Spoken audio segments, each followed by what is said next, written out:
Hey, what's up, everyone? This is Morey Croson from the Performance Lab of California, and we have another great breakdown for you today on the 100-meter finals this weekend, where Noah Lyles came from absolutely nowhere and came out of nowhere and was able to beat Christian Coleman. And we're just going to go a little bit into the numbers of how exactly it happened here.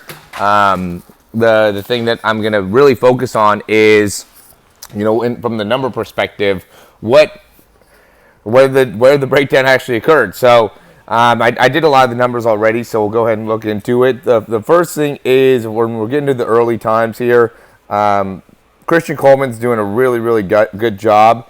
And one of the numbers that I got was that right here he's crossing this 10 meter mark, right? You can see these go all the way across. It's not a perfect line, but he's crossing it right here. I put it at 8:11, and then he goes, and the camera will move with him, so it's not going to be the same. But he ends up crossing that other 10 meter mark at about 8:96, 8:92, 8:96. Okay, so as of right now, he's basically picking up 10 meters every 0.85 seconds. And we compare that to Noah Lyles, who is right here. And he crosses the line at about 8:15, boom, somewhere in there. And then he doesn't cross this other line until about,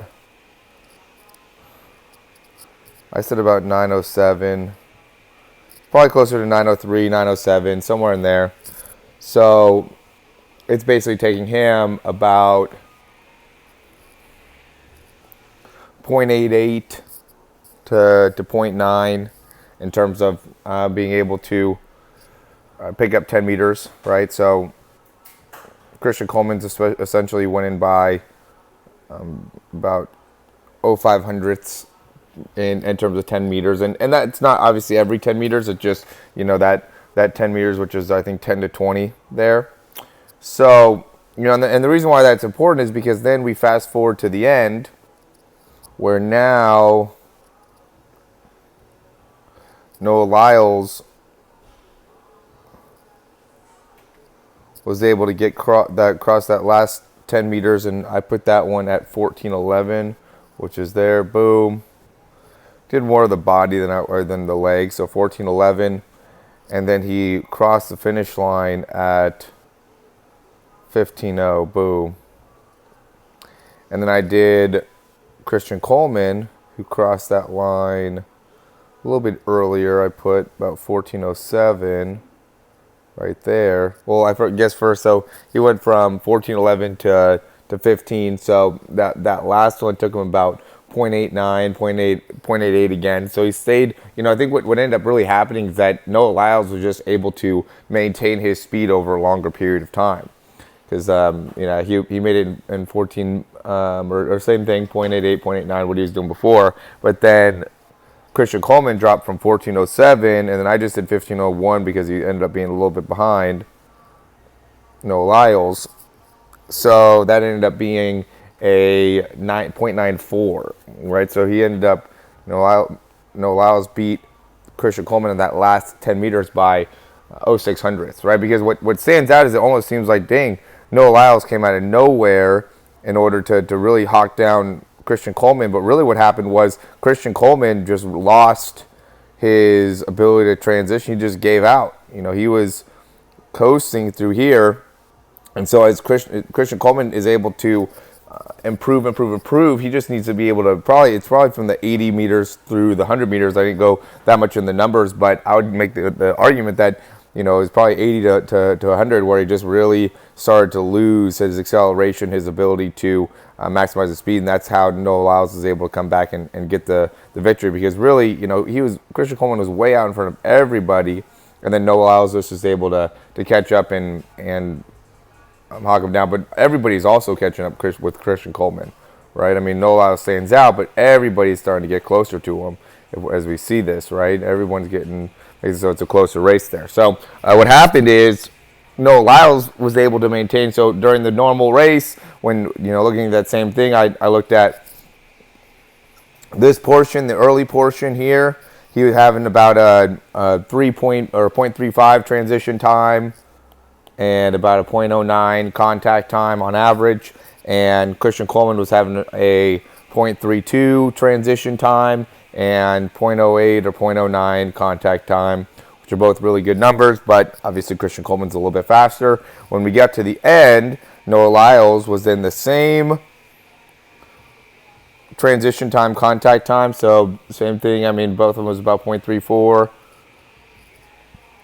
with the 0.09 or 0.08 contact time on both legs. And then Christian Coleman went to a 0.35 contact time on the left and a 0.37 contact time, transition time on the right.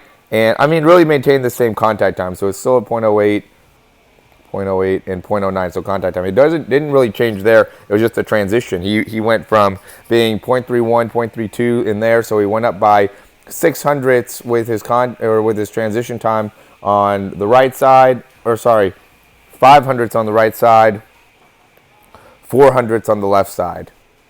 So he really, really started losing it there at the end, and that's what gave Noah Lyles the opportunity to come back and make that win. So as much as it stood out like, man, Noah Lyles came out of nowhere, like I said at the beginning, it was really Noah Lyles just able to maintain his ability to run the same amount of speed through the entire, when you have the beginning, it's probably about the first 20 meters or 25 meters through to the 100 meters. You got to be able to maintain a pretty high speed for those 75 meters. And even if you're not at 100%, you're at least in 90% at 25 meters, and you got to be able to hold from 90% to 100%, somewhere in those percentages all the way through, which happened to Christian Coleman, which he gets into his top end speed very quickly, probably between 20 and 25 meters.